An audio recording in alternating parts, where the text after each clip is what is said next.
So I'm going to show you how to make my fusion miso soup, and I will start by cooking some udon noodles.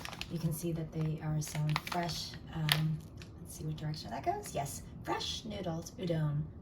And I will not need this many, but because I am a busy mom and working professional, I am going to cook all of this so that I can save some of it for later and maybe stir fry them or something.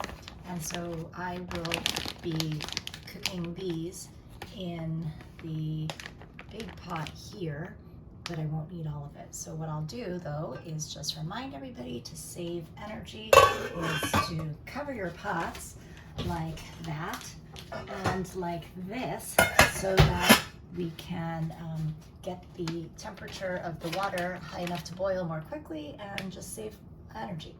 And then so to make miso soup, fusion miso soup, of course you need miso, and this is how I buy my miso. This one is called awase miso, and my kids read it and I was like, wow, that's so cool, you can read the hiragana and the kanji, and they pointed out while my eyes were brought here because that was easier and faster for me to read, awase and then miso is miso, and so well they were drawn to the letters, which to me sort of blend in with the color of the miso, but the black is what popped for me, and the cap lettered English letters is what popped for them. Anyway, so what we're going to do is while I'm waiting for this water to boil in order to make sure that my udon noodles are cooked, I am going to start the miso in the other one. And people have asked me what the proportions are.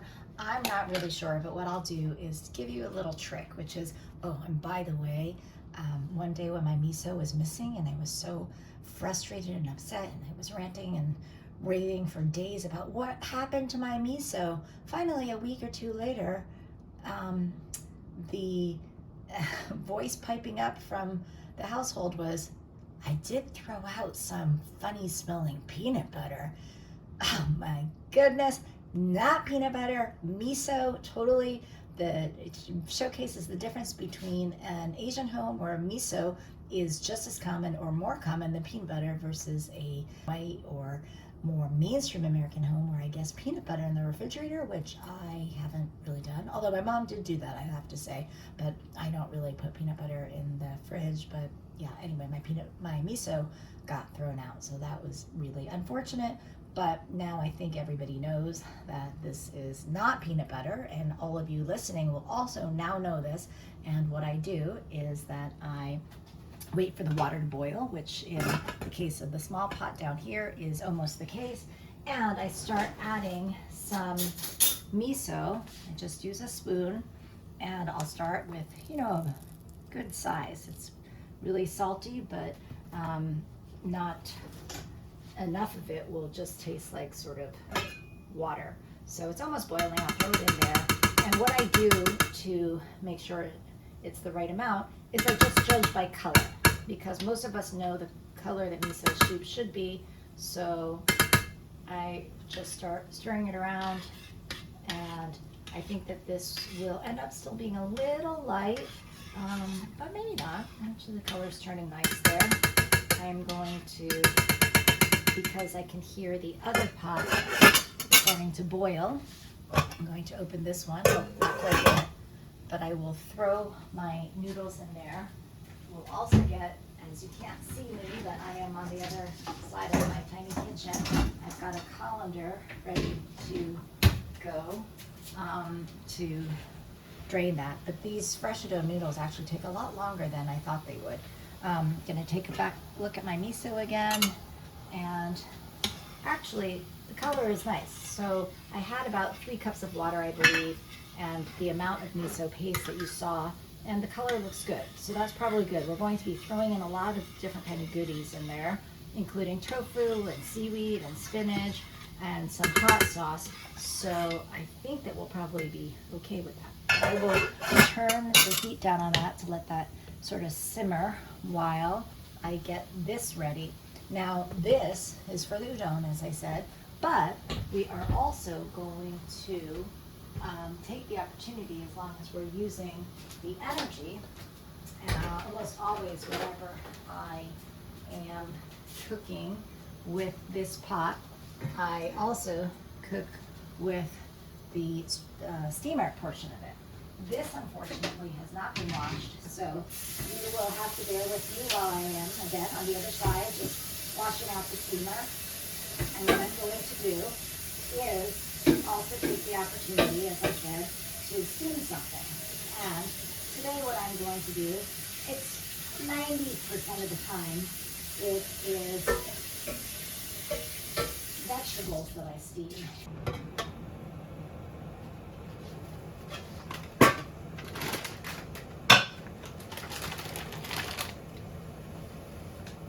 What you're going to see me do is I am going to throw frozen organic cut broccoli. I usually, most of the time I actually do use fresh broccoli, but this is a little faster for me today. The water here you can see is boiling. I'm going to throw in the udon noodles, which have, last time I made them, they did take 8 to 10 minutes, surprisingly, to cook. So I'm going to put those in there. I'm going to wait for it to boil again, or be close to boiling. So meanwhile, this plastic stuff, supposedly, here's the plastic. Unfortunately, we have so much plastic in our lives, but I am going to put those in a bag that I take over to our local store that says that they recycle plastic film. So I will be right back.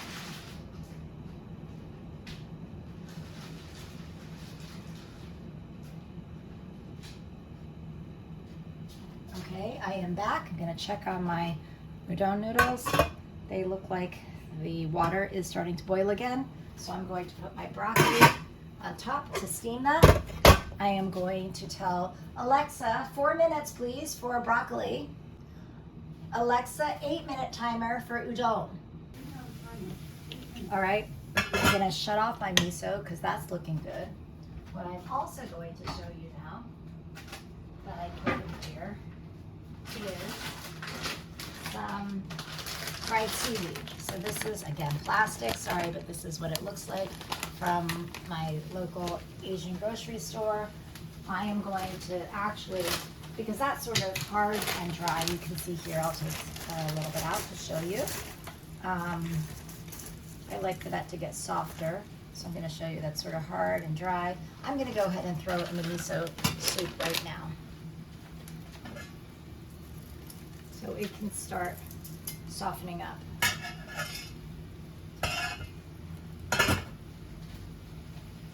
And then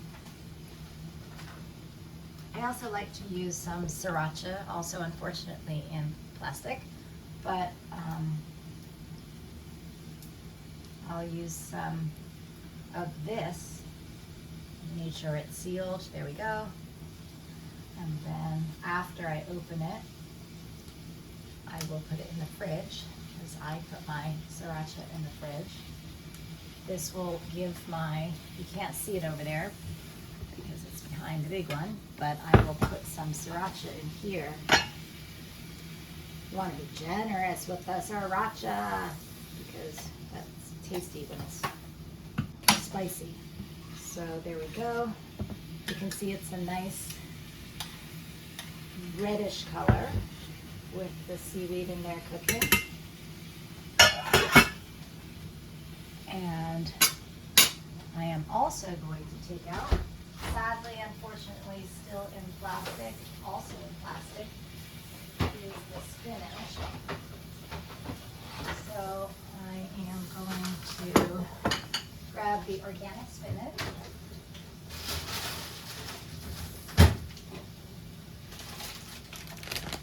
Organic spinach. And I will use the colander to just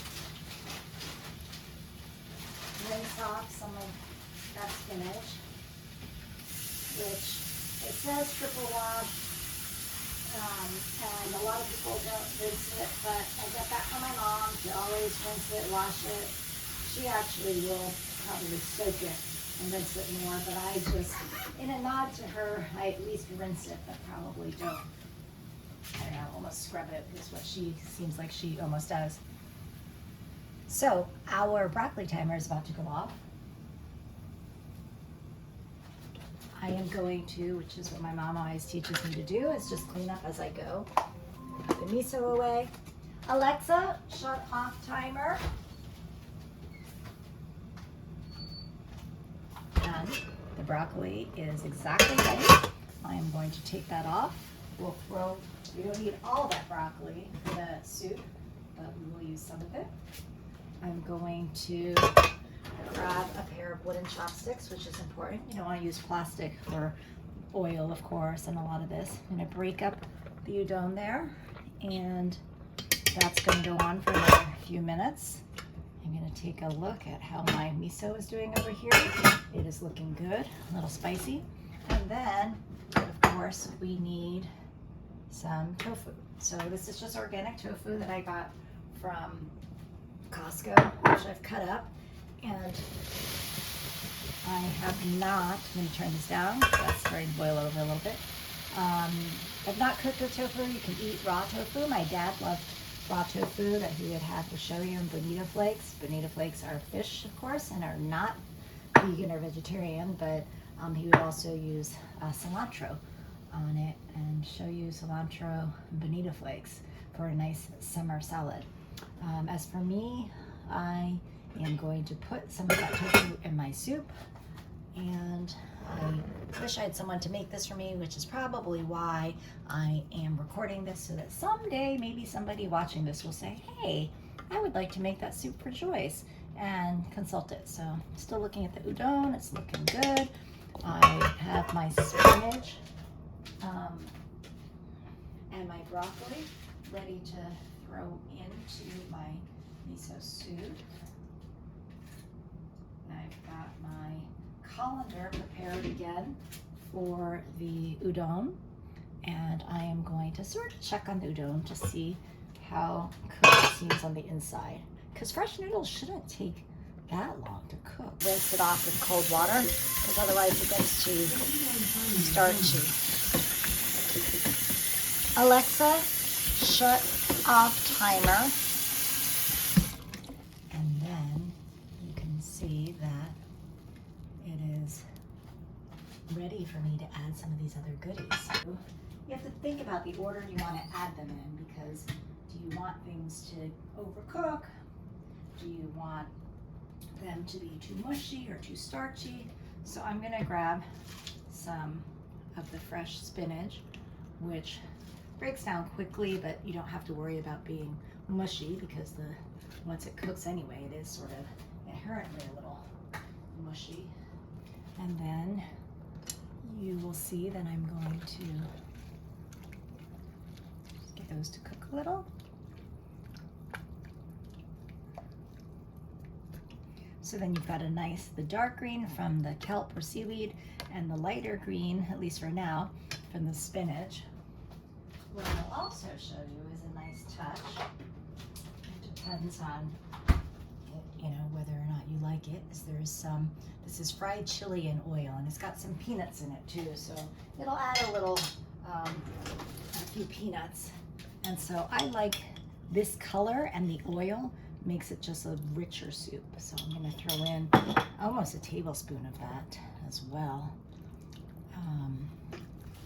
And it's getting a little thick in there. So I am going to add a little bit of water.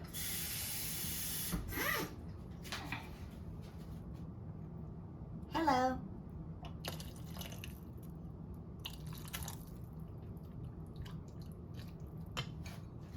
And I am now going to add some tofu. See, I use a lot of spoons because I don't like to cross-contaminate. Some people might add the tofu really last because otherwise this can also break a lot, but I think we're good with, ooh, look how, that's, like I said, it's a fusion soup. Need a little more water because we want a lot of broth in there. You can add more miso if you need to, but I think that this is going to be fine. You can see that we wanted this to cook nicely. It's a little bit clumped together, so I'm just trying to separate them a little. And then what you can do is that I prefer not to throw the udon noodles directly in here, because if you throw, okay, this is not authorized to put them in two hands and separate this way, but it is how I do it occasionally, if truth be told.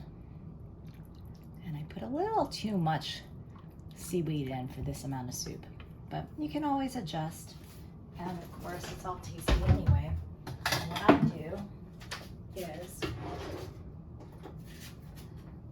because the udon noodles don't need to cook anymore, and neither does the broccoli, what I can do is just get my bowl of udon noodles and broccoli,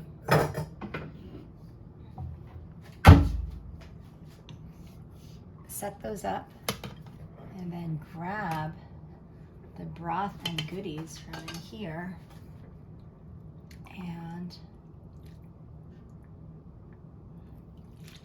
pour them over the noodles.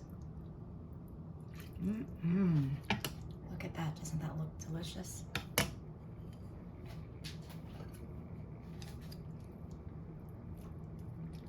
Yeah, and there you have it, my fusion udon miso soup.